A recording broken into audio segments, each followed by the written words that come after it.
A educação é o principal foco de atuação do investimento social privado no Brasil hoje. A última edição do Censo GIF, grupo de institutos, fundações e empresas, mostrou que em 2022, quase 2 bilhões de reais investidos na educação brasileira vieram daí. O impacto disso pode ser muito significativo quando o investimento é direcionado para políticas robustas, bem estruturadas e que, de acordo com evidências, de fato transformam a educação. Os investidores privados atuam em parceria com os outros atores. Se os atores públicos são os protagonistas da transformação que queremos ver na educação pública, os investidores privados são um suporte para fomentar políticas bem-sucedidas. No episódio de hoje, a gente discute o papel do investimento privado e fala do caso da B3 Social, que financia organizações e projetos sistêmicos voltados para a melhoria da educação pública no Brasil. Eu sou o Davi Saad, diretor-presidente do Instituto Natura. Seja bem-vinda, seja bem-vindo. Aqui você ouve conversas sobre e para a educação. O podcast é quinzenal e chega aos tocadores de áudio às segundas-feiras. Nossa convidada hoje é a Fabiana Priante, Head da B3 Social, entidade sem fins lucrativos que gerencia os investimentos sociais privados da B3, a Bolsa de Valores do Brasil. A Fabiana tem especializações em ESG, gestão de projetos, inovação e liderança, e atua há 20 anos no terceiro setor em ações focadas na garantia de direitos à educação pública de qualidade para todos. Podcast Instituto Natura. Diálogos sobre educação na América Latina.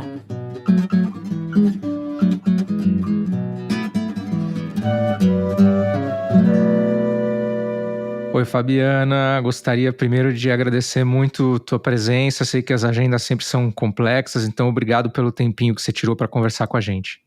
Davi, muito obrigada pelo convite, fico super feliz de estar aqui, sou fã desse podcast e é uma honra ter essa conversa com você. Fabiana, eu não vou conseguir te chamar de Fabiana, eu vou te chamar de Fabi, como eu sempre te chamei.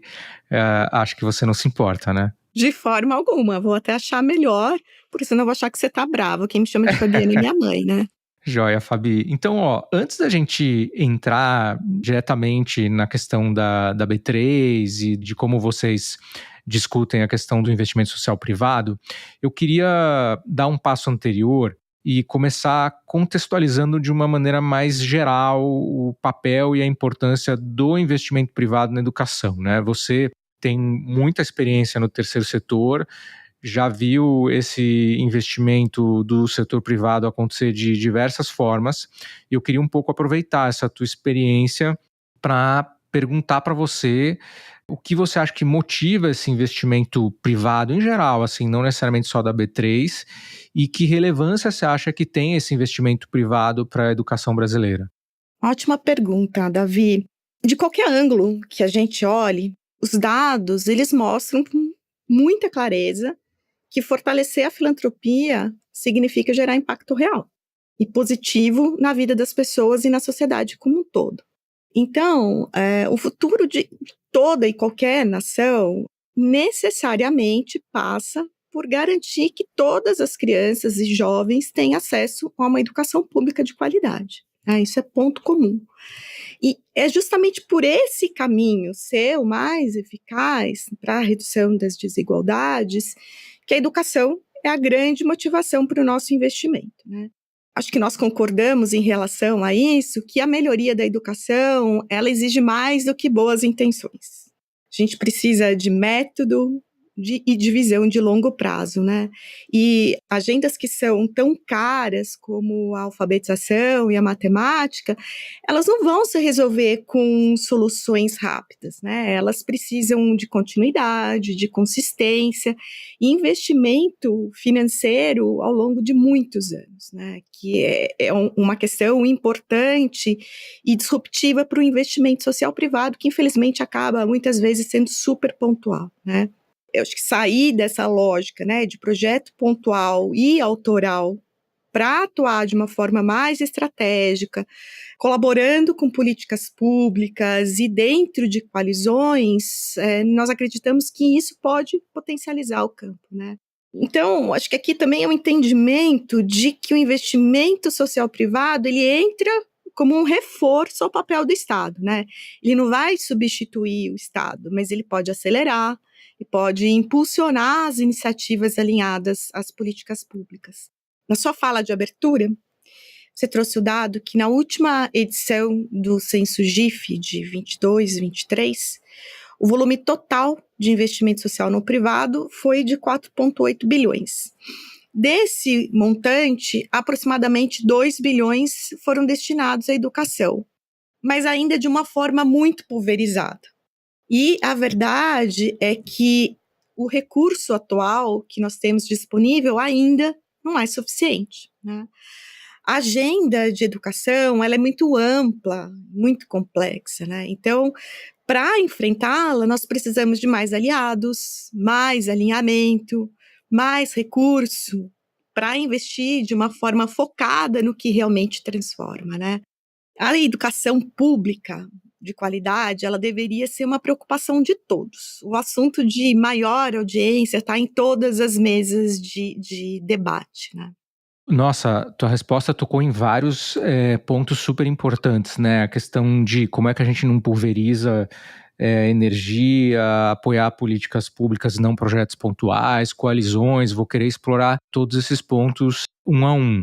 Mas antes de entrar e se aprofundar nesses pontos, eu queria ouvir um pouquinho mais da B3 Social. Acho que nem tanta gente conhece a B3 Social. Qual que é a história da B3 com filantropia? Por que a Bolsa começou a fazer investimentos sociais? Enfim, como que vocês estão pensando esse tema? Legal poder contar essa história.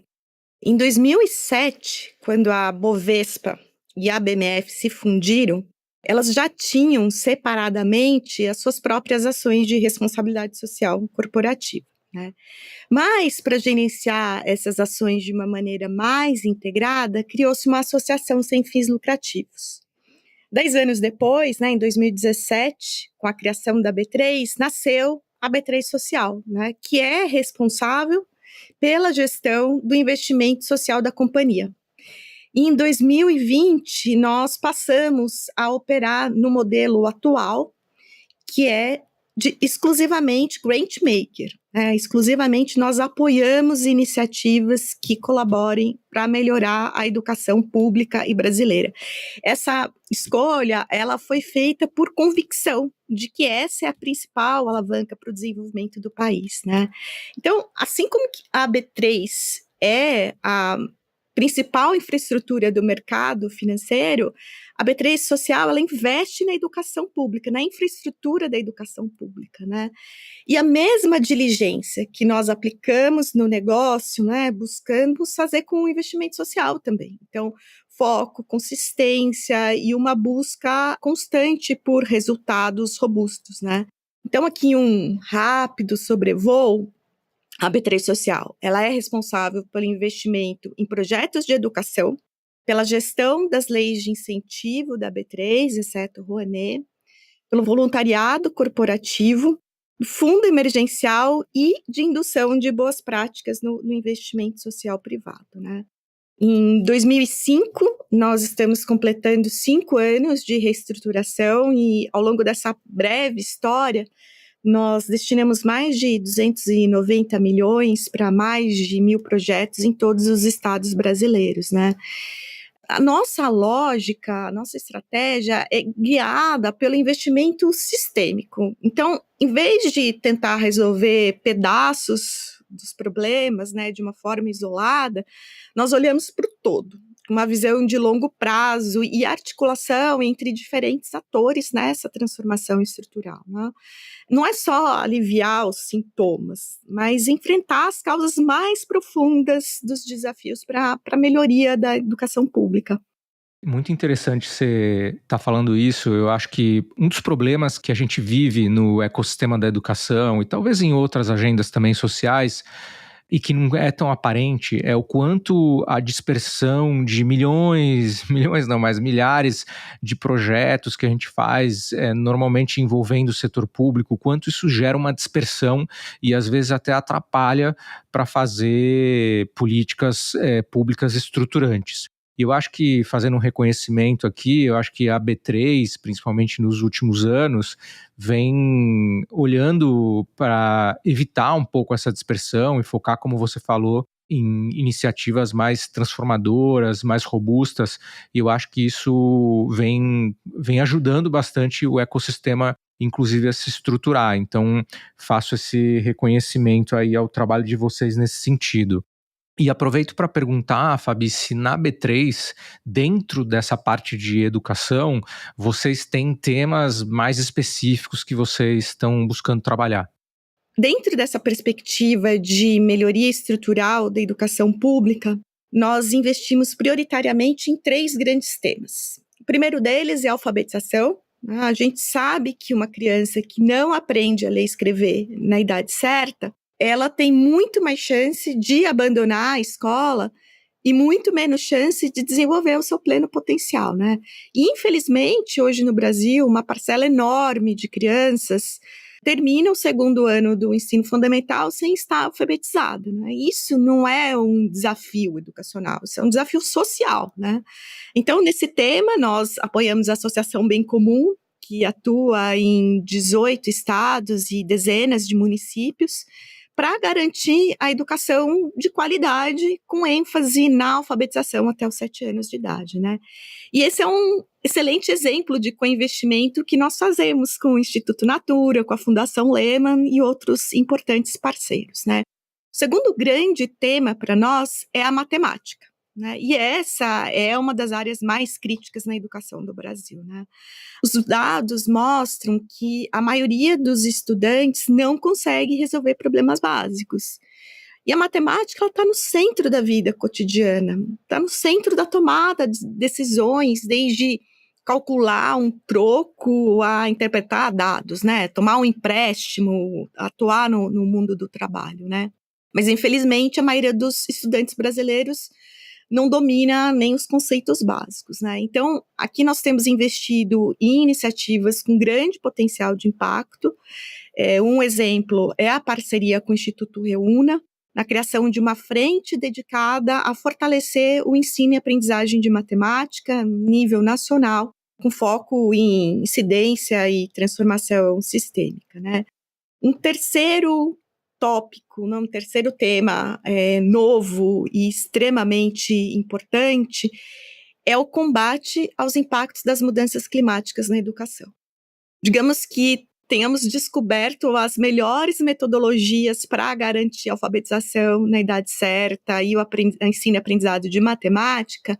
Isso não vai funcionar se as escolas estiverem inundadas, repletas de fumaça tóxica ou a mais de 40 graus, né? Não existe aprendizagem, né? E, infelizmente, já é uma realidade e já impacta milhares de estudantes no Brasil e no mundo, em especial no sul global, né? Ainda tem pouquíssimo investimento no tema, de todo o recurso investido em mudanças climáticas no mundo, apenas 1% é destinado para a educação, né? E aqui nós precisamos pensar numa colaboração intersetorial para respostas inovadoras. Nós temos ainda que ampliar muito os estudos nesse campo para pensar e ter escolas resilientes, pensar na infraestrutura, escolas verdes, currículo, a preparação da comunidade escolar. Enfim, então aqui acho que esse é um tema que eu tenho falado bastante entre os pares e que ainda precisa ser muito aquecido, né? Acho que para complementar aqui, nós também entendemos que é altamente relevante investir em advocacy, né? E aqui eu cito o exemplo do Todos pela Educação, Movimento pela Base, Instituto Rodrigo Mendes, né? Produção de estudos para tomada de decisão baseada em dados e evidências, aqui eu cito o IED. E tem uma frente extremamente importante e que acontece mais especialmente nos momentos de emergência, é o coinvestimento. Então, citando aqui o exemplo do Rio Grande do Sul, nós integramos uma coalizão que fez um investimento focado em demandas da Secretaria Estadual de Educação, e aqui, entre parênteses, né, a importância de estar alinhado à política pública, senão a gente acaba atrapalhando, na boa intenção a gente acaba atrapalhando, né? Nesse momento foram doações de cozinhas para as escolas, de readequação do currículo para recomposição da aprendizagem escolar. E, posteriormente, com o Grupo Ultra, nós criamos uma campanha chamada Segunda Chamada, e ela foi destinada, né, para apoiar a reconstrução das escolas do município de Canoas. Então, aqui foram doadas bibliotecas, brinquedotecas, com o apoio, né, com a participação de pessoas físicas e jurídicas, né? Então, acho que essa é a composição dos nossos apoios. Bastante coisa, né? E acho que muito certeiros também esses apoios, né? Do ponto de vista mais temático, né? Dos temas da educação, alfabetização e matemática, com certeza acho que são pontos nevrálgicos aí, causas raiz de muitos outros problemas que a gente tem na educação e até no desenvolvimento do país, como você comentou.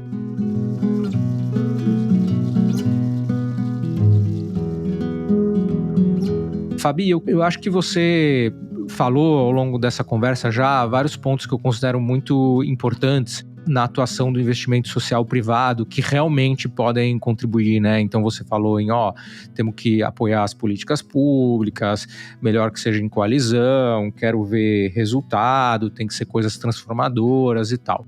E eu fico pensando que grant makers como a B3 podem muitas vezes induzir, né, influenciar positivamente para que o investimento social privado cada vez seja mais potente se as suas escolhas estiverem vinculadas a esses temas, né? Poxa, será que eu vou privilegiar uma iniciativa que está sendo feita por uma coalizão versus que está sendo feita por uma organização especificamente? Isso como um exemplo, né? Então eu queria só saber se vocês têm esse olhar, vocês como grant makers, vocês percebem que além de vocês apoiarem iniciativas, vocês são capazes também de influenciar positivamente esse grande ecossistema da educação? Vocês têm um olhar para isso? É uma grande preocupação e um desafio que nós nos colocamos de usar desse espaço, né, de interação, né, de circulação em um vasto ecossistema para induzir boas práticas do investimento social privado. E aqui, quando a gente fala, né, de boas práticas, elas vão desde a governança aos tipos de investimento, né? Então, muitas empresas ainda estão começando, né, nesse universo da filantropia. Então, desde a indução da filantropia individual, que pode ser feita com voluntariado, uma utilização eficiente das leis de incentivo, a essa reflexão mais sofisticada do apoio, né, feito de uma forma estratégica em grandes coalizões, né? Então, nós temos feito muitas conversas, temos levado muito essa lógica, né, da filantropia estratégica, que é a de apoiar iniciativas que estejam alinhadas às políticas públicas, que tenham a base em evidências e que atuem, né, mais uma vez, nas causas estruturais dos problemas e não só ali nos sintomas. Eu queria tocar aqui num tema delicado que a tua fala puxou aqui. Quer dizer, eu não acho ele nada delicado, mas tem gente que acha que é assim. Você fala, e eu concordo muito com essa questão do investimento social privado, apoiar a implementação de boas políticas públicas e tal. Mas tem muita gente que tem aquela visão antiquada e equivocada, na minha opinião, de que o investimento privado quer privatizar a educação e tal. E eu imagino que a B3, por ser um ícone aí do investimento privado, por vezes deve, talvez, ouvir algumas coisas como essa, né?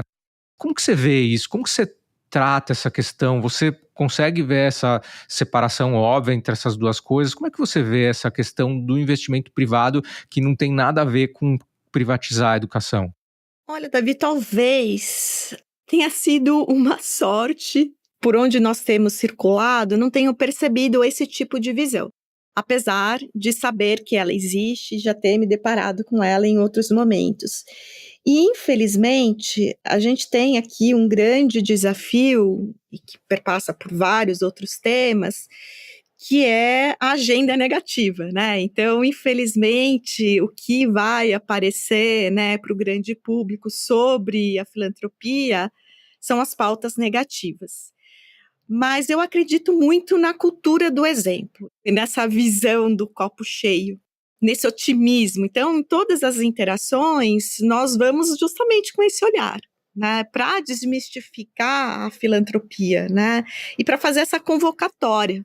Tem muito espaço, a gente pode crescer muito, né? Acho que o Brasil ele é um país generoso, mas ele precisa mudar, né, aperfeiçoar esse mindset e colocar o pezinho na água, né? Então, acho que por isso, novamente, que a gente faz esse convite para o nosso ecossistema de começar ali do básico, né?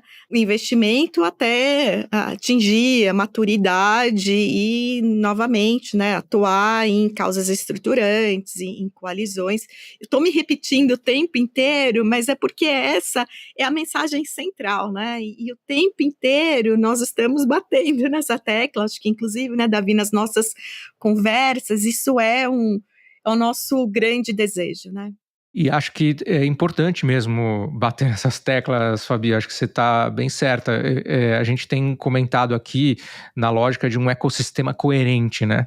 Então a gente vê quanto mais coerente esse ecossistema da educação trabalha, as próprias organizações alinhadas com a política pública no sentido de apoiar a política pública e não querer fazer o projeto que eu quero fazer, que não tem a lógica da política pública. Então, acho que esse ecossistema da educação coerente é super importante e acho que a B3, assim, de novo, fazendo um reconhecimento, tem um papel importante, porque nos últimos anos, por guiar a sua forma de investir também dessa forma, induziu positivamente e o mais importante, não atuou de maneira deletéria, porque poderia espalhar e pulverizar em milhões de projetos pontuais pequenos que só gerariam mais dispersão. Então, acho legal você estar falando isso.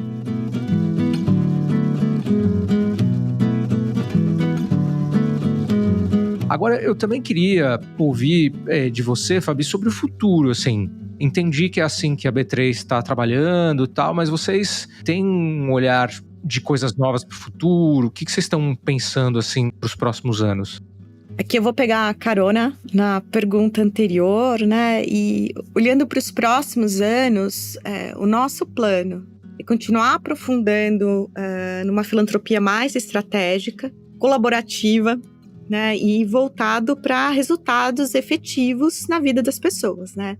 Nós queremos seguir atuando em parceria com outros investidores sociais, cada vez mais em grandes alianças, movimentos, né, coalizões, para promover essas soluções em escala e acelerar esse enfrentamento às urgências educacionais, né? Também usar esse nosso poder de convocação para influenciar mais filantropos a se engajarem, né? E mais do que isso, se conectarem, trabalharem juntos, com foco nas raízes dos problemas, né? E não apenas nos sintomas. O campo da filantropia, e é isso que nos motiva, né? Ele tem um espaço enorme para crescer, né? E assumir esse olhar mais sistêmico. Por outro lado, né, o Brasil ele é um país muito solidário, né? Ele já provou isso várias vezes e ele reage muito rápido, né? Então, por exemplo, nas tragédias, né? Acho que voltando lá para a ocasião da pandemia, nós passamos de 5 bilhões em 2019 para 6 bilhões em volume total de recurso destinado para filantropia, né? E aqui foram 2 bi só para o enfrentamento da Covid, né? Mas, no entanto, em 2021 nós voltamos para os níveis pré-pandemia, no volume de doações. Então, a gente precisa, né? E essa é a nossa intenção, ser um agente nessa mudança de mindset, né? Que a mobilização ela não seja só na emergência, né? E apoiar também as urgências. E a melhoria da educação pública é uma urgência, né? Exato. Então, nós precisamos transformar essa energia em ações duradouras. O investimento social, ele precisa ser cada vez mais inteligente, mais integrado e estruturado. Perfeito. Acho que quando você falou isso, eu pensei também a mesma coisa, né? Que se a gente olhar os números mesmos da educação brasileira, é uma urgência muito forte também para a gente trabalhar. Você citou em algum lugar resultados efetivos, né? O que vocês consideram resultados efetivos? Como é que vocês avaliam se... Não no detalhe da avaliação, me fala de maneira genérica assim, mas o que vocês consideram resultados das ações que vocês apoiam? Eu acho que, usando como exemplo a alfabetização, nós temos olhado, então, para os resultados, né, no IDEB. Então, a gente tem tentado, Davi, não ficar reinventando a roda, né? E não ficar também criando indicadores que são frágeis e que, de repente, não estão alinhados novamente às políticas públicas, né? Então, o tempo inteiro a gente vai olhar para alinhamento às políticas públicas. Então, na alfabetização, nós olhamos para os indicadores nacionais. No caso de agendas novas, né, como a matemática ou combate às mudanças climáticas, nós estamos muito, né, focados na incidência em políticas públicas. Então, o quanto que esses apoios, eles ajudam, né, a pautar, a transformar, a empurrar a agenda, né, e até mesmo levando isso para a grande mídia, né. Então, acho que esses são os nossos principais indicadores e também o que a gente tem olhado muito, né, na nossa matriz de decisão na escolha dos projetos. Perfeito. Acho que quanto mais os indicadores estiverem vinculados a realmente a mudança dos indicadores oficiais em larga escala da educação do Brasil, melhor. Então, eu concordo muito.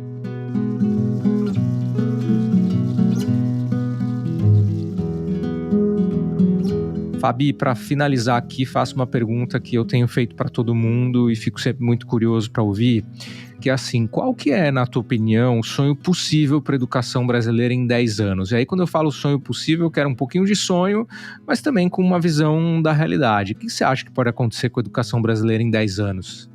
Bom, o sonho é termos um Brasil em que todos tenham acesso a uma educação pública de qualidade, que prepare os estudantes para o mundo, para a vida, para o trabalho, que a educação seja esse caminho da inclusão, da equidade, da prosperidade, né? E o Brasil, ele tem um grande desafio pela frente, mas ele também tem uma grande oportunidade para se tornar um exemplo global de transformação, né? E um país com as nossas dimensões, com uma sociedade forte, engajada, tem mais chance de avançar rápido, né? Então, aqui, de novo, a visão otimista, né, de que a educação, ela não pode ser somente um ideal, ela tem que ser uma meta concreta, assumida por todos, né?